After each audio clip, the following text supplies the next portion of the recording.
Seja você muito bem-vindo ao canal Vamos Falar Sobre. Meu nome é Leandro Lestat e hoje a gente está aqui para poder falar um pouquinho sobre Doutrina e Convênios 115 a 120.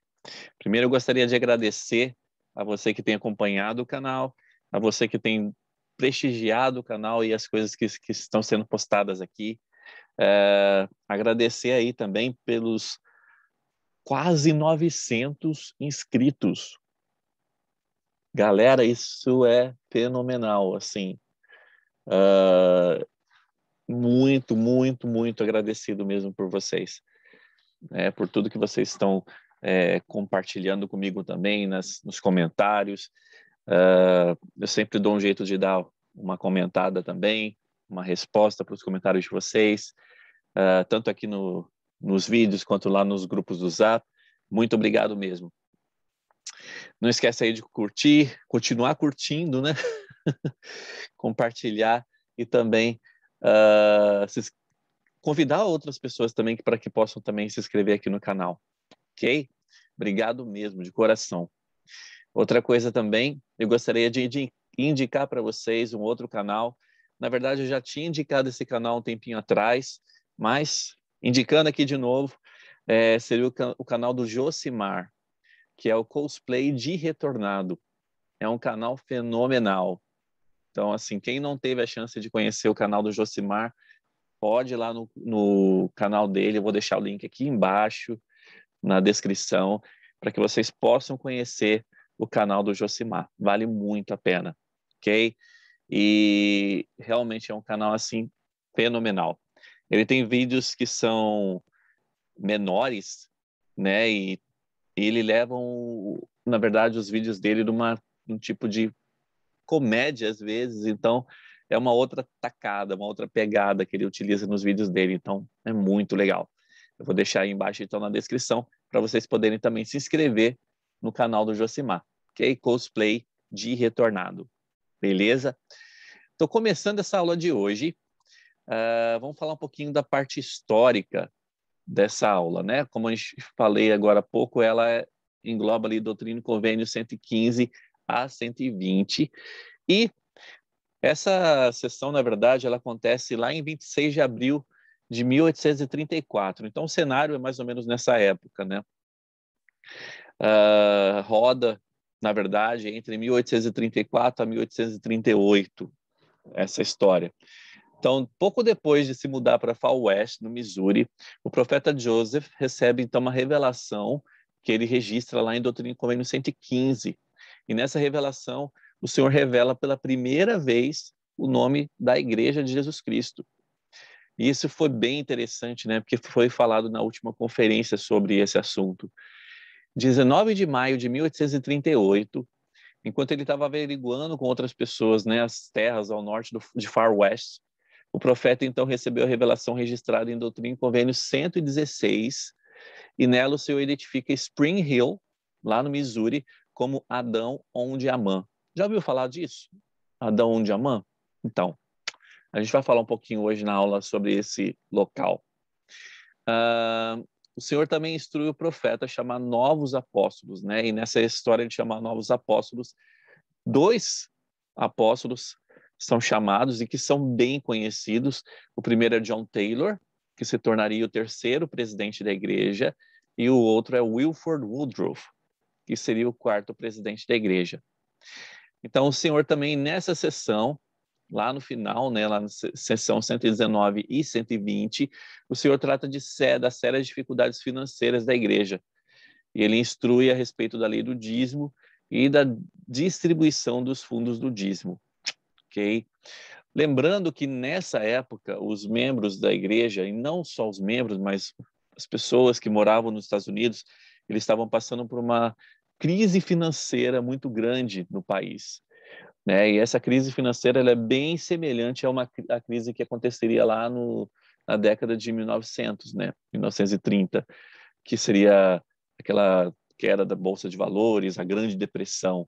Então, essa queda também, né, na questão financeira que ocorreu nos Estados Unidos, nessa época ali, de 1830 e pouco, abalou muitas pessoas. A questão financeira, né? Então, a gente vai ver algumas coisas relacionadas a isso também. Então, esse é mais ou menos o cenário histórico do que estava acontecendo ali nessa época, quando essa sessão foi recebida, essas sessões. Eu gostaria de deixar uma pergunta para a gente aqui, para que nós pudéssemos pensar e analisar durante essa aula, né? Mas como que as provações e as tentações podem ser comparadas a uma tempestade? Para pensar um pouquinho nisso. Como é que as provações e tentações podem ser comparadas a uma tempestade? Ok? Depois que os membros foram expulsos do condado de Jackson, lá no Missouri, em 1833, muitos se estabeleceram então no condado de Clay, que também ficava no Missouri, enquanto procuravam resgatar suas terras. Quando essas tentativas falharam, e os residentes lá de Clay pediram aos santos que saíssem do seu condado, então eles foram expulsos novamente, isso lá em 1836, os líderes da igreja então começaram a reassentá-los em regiões inabitadas ao norte do Missouri. E foi aí que se estabeleceram então em Far West. Quando o profeta Joseph visitou Far West em novembro de 1837, os líderes da igreja decidiram expandir o assentamento e construir então um templo, aguardando receber mais revelações do Senhor. O profeta mudou para Far West em 38 e em 26 de abril de 38 ele recebeu então essa revelação que se encontra em Doutrina do Convênio 115.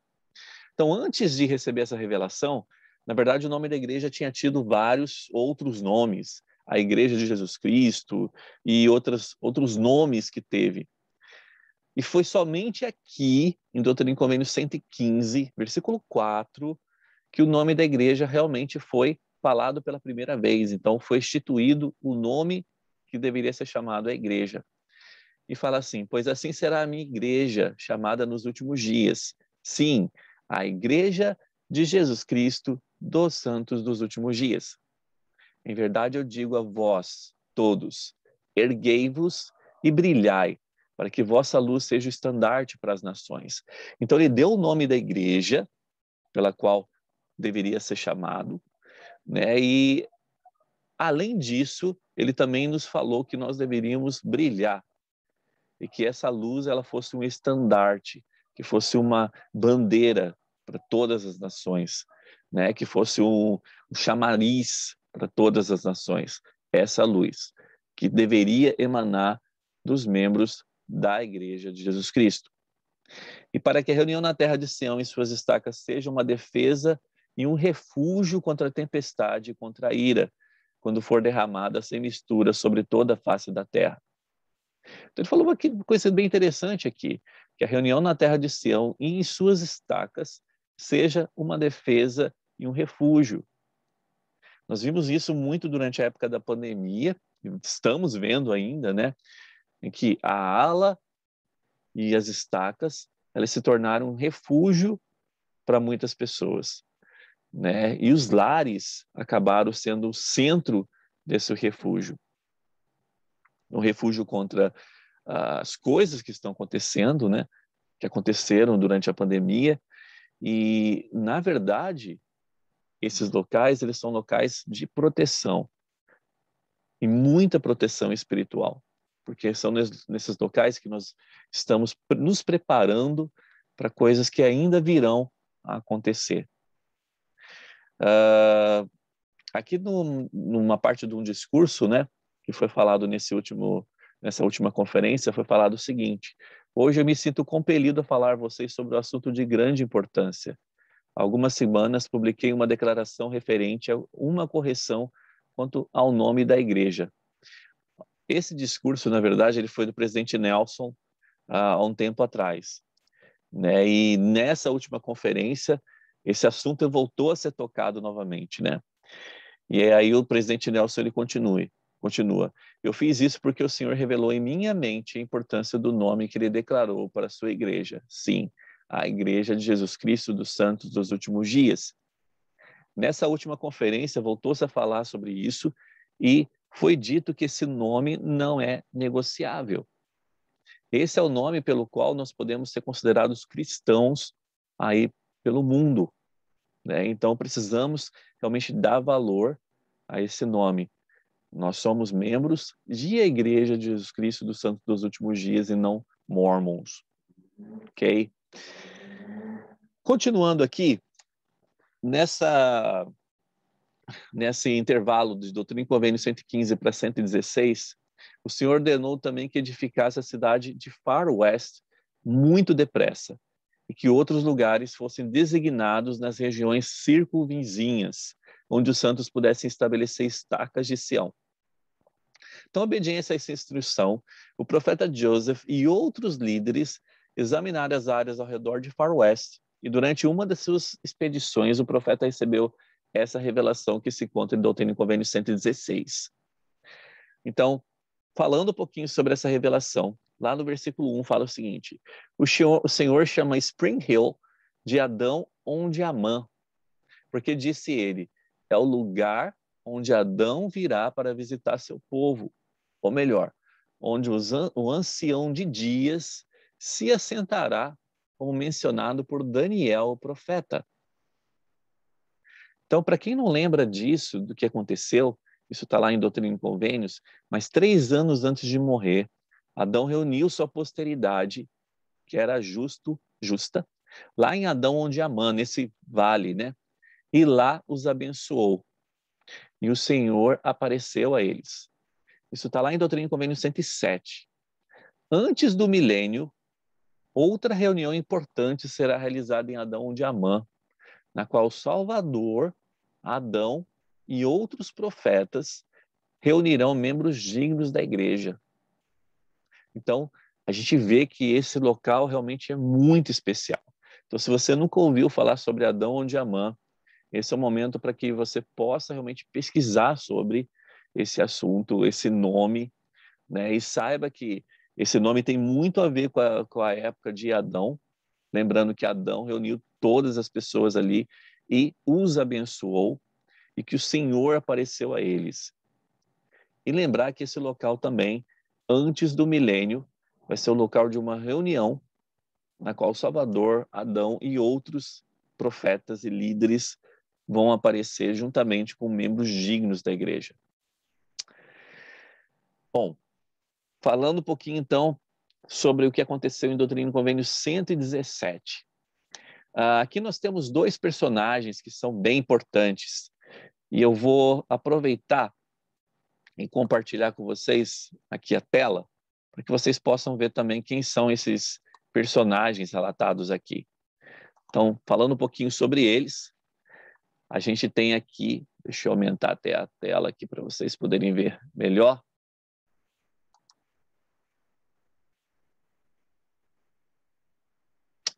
Aqui, tá? Então a gente tem aqui no William Marks e New Key Whitney, tá? Então nós temos aqui 2 líderes.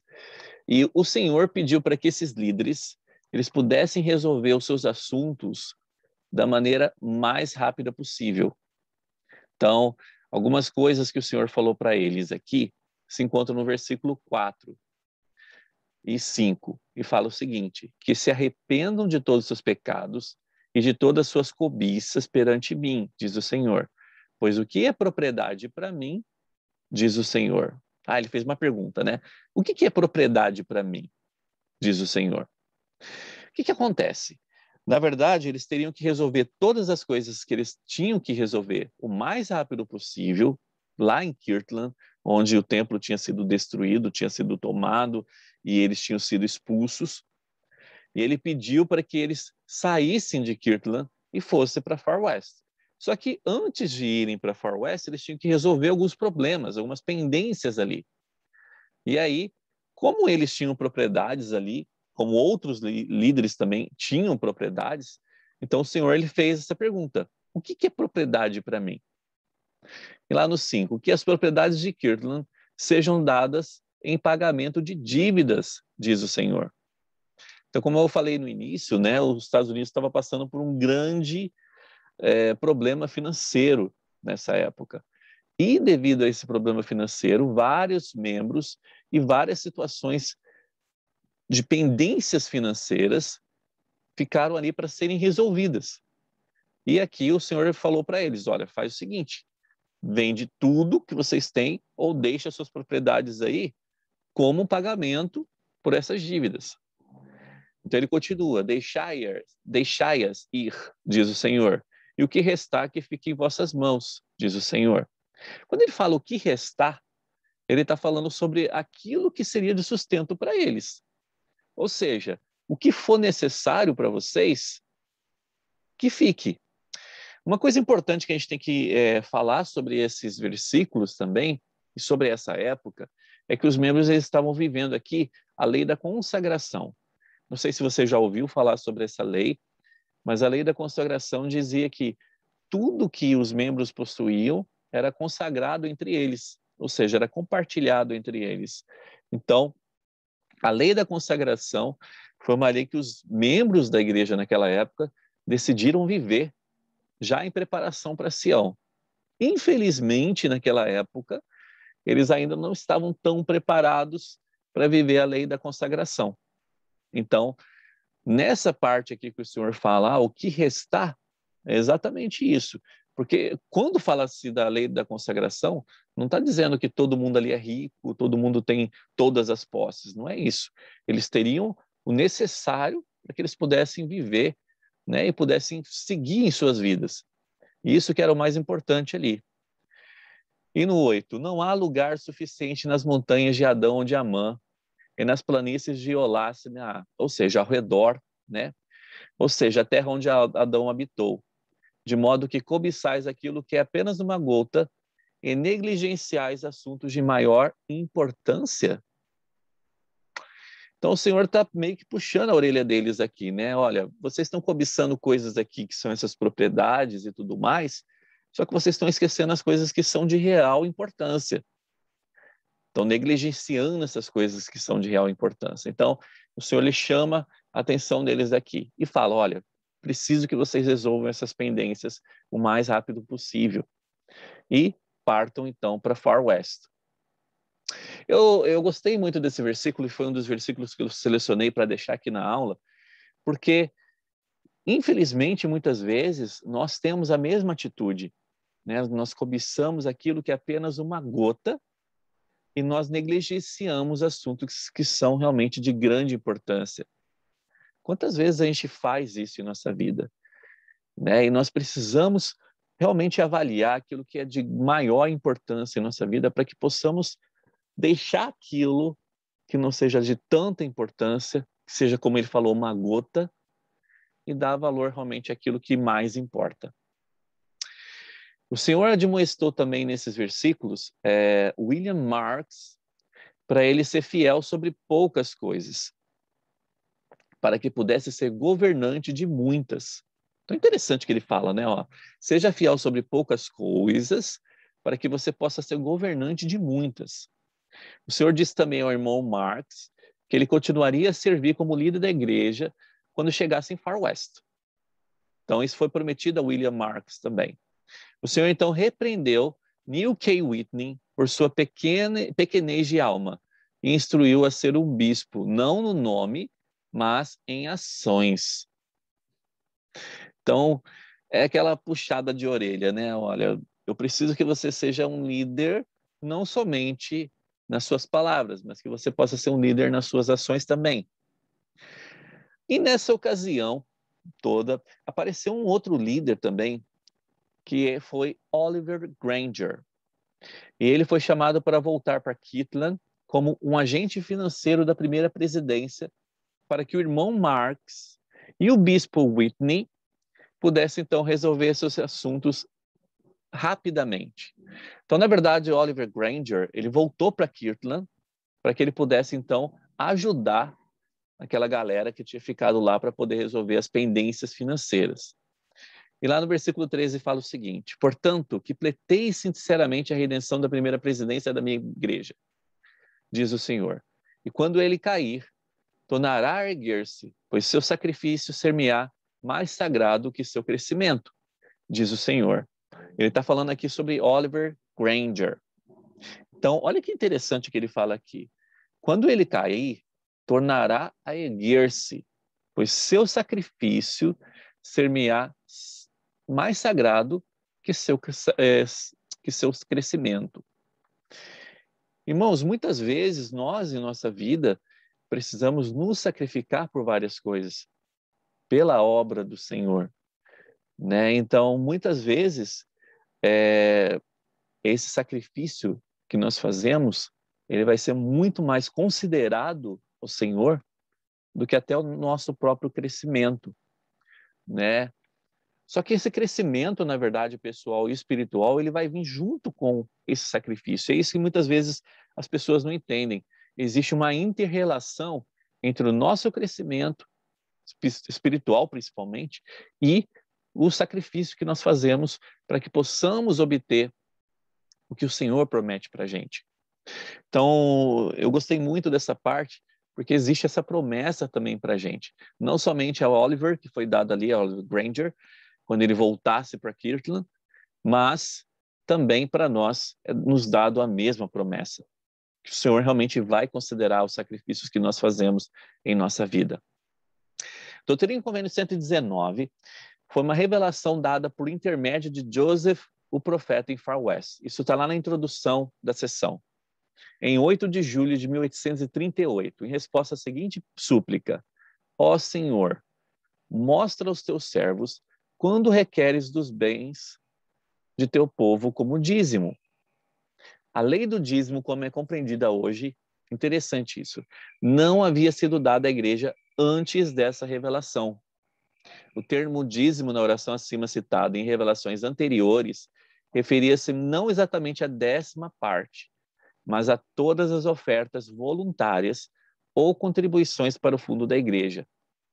O Senhor dera anteriormente à igreja a lei da consagração e mordomia de bens, que é o que a gente estava falando agora há pouco, aceita pelos membros, principalmente os élderes diligentes, por meio de um convênio que deveria ser eterno.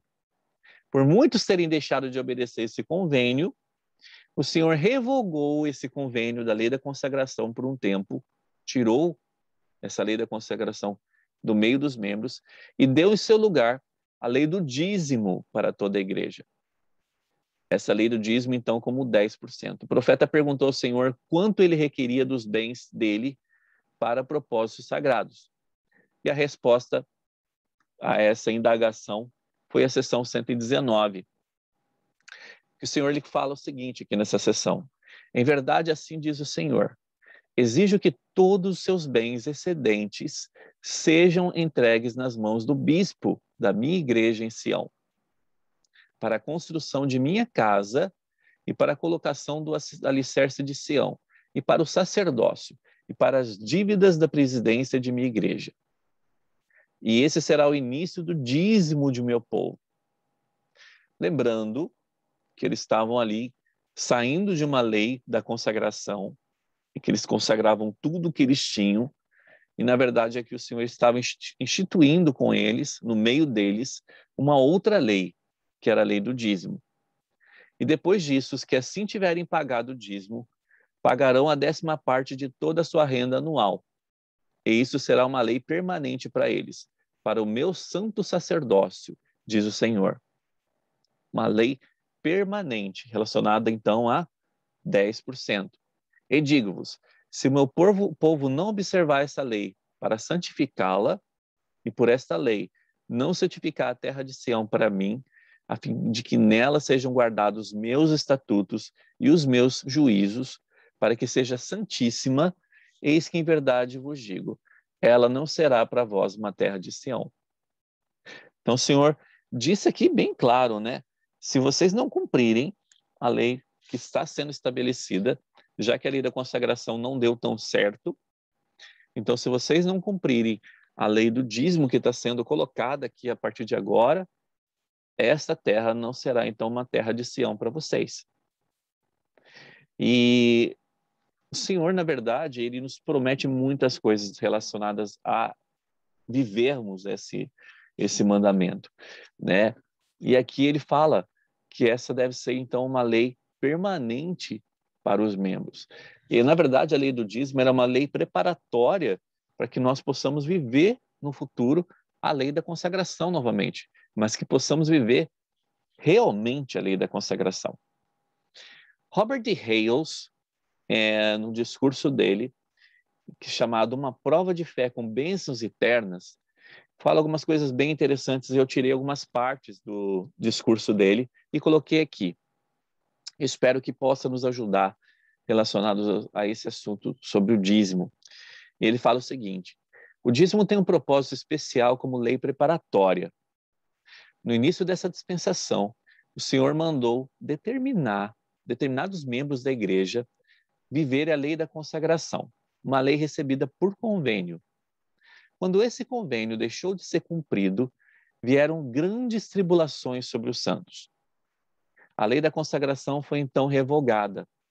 Em seu lugar, o Senhor revelou a lei do dízimo para toda a igreja. Em 8 de julho de 1838, ele declarou: e este será o início do dízimo de meu povo. Os que assim tiverem pagado o dízimo pagarão a 10ª parte de toda a sua renda, e isto será uma lei permanente para eles. A lei do dízimo prepara-nos para viver a lei da consagração, que é a mais elevada e consiste em dedicar e doar todo o nosso tempo, talentos e recursos em prol da obra do Senhor. E a gente vê isso lá no templo, né? Até o dia em que nos for exigido viver essa lei maior, precisamos cumprir o mandamento de viver a lei do dízimo, que é doar literalmente e liberalmente 10% de nossa renda anual. Para aqueles que vivem a lei do dízimo fiel e honestamente, o Senhor promete bênçãos em abundância. Algumas dessas bênçãos são materiais, assim como o dízimo é material. Mas do mesmo modo que as ordenanças do batismo e do sacramento têm aparência física, o mandamento de pagar o dízimo exige sacrifício material, o que acaba por produzir grandes bênçãos espirituais. No que se refere ao dízimo, o Senhor nos disse: trazei todos os dízimos à casa do tesouro, para que haja mantimento na minha casa. E depois fazei prova de mim nisso, diz o Senhor. Se eu não vos abrir as janelas do céu e não derramar sobre vós uma bênção tal, até que não haja lugar suficiente para recolherdes. Há alguém entre vós que rejeite intencionalmente as bênçãos que o Senhor tem para derramar? Infelizmente é isso que fazemos quando deixamos de pagar o dízimo. Dizemos não justamente as bênçãos que buscamos e pelas quais oramos. Se vocês duvidam das bênçãos do dízimo, eu os incentivo a aceitar o convite feito pelo Senhor, de fazer prova dele disso. Paguem o dízimo. Destranquem as janelas do céu. Vocês serão grandemente abençoados por sua obediência e fidelidade às leis e mandamentos do Senhor. Asseguro-lhes que essas bênçãos são derramadas igualmente sobre ricos e sobre pobres. Como diz a letra de um hino, é o sacrifício que nos garante as bênçãos do céu, e não o montante de contribuições que fazemos. Os membros que doam liberalmente 10% de seu rendimento anual recebem todas as bênçãos prometidas do dízimo. Quer o total doado corresponda às moedas da viúva ou corresponda ao tesouro do rei. Segundo revelações do Senhor, o uso do dízimo é determinado por um conselho formado pela primeira presidência, o quórum dos 12 e o bispado presidente. O Senhor afirma especificamente que o trabalho do conselho deverá ser dirigido por minha própria voz a eles. Isso o Senhor falando. Este conselho denomina-se Conselho de Uso do Dízimo. Então, todos os fundos do dízimo são usados para propósitos da igreja, que incluem o bem-estar, que é auxílio aos pobres necessitados, os templos e a construção e manutenção das capelas, educação, os materiais de currículo, em resumo, a obra do Senhor. O Senhor quer que todos os seus filhos recebam as bênçãos do dízimo.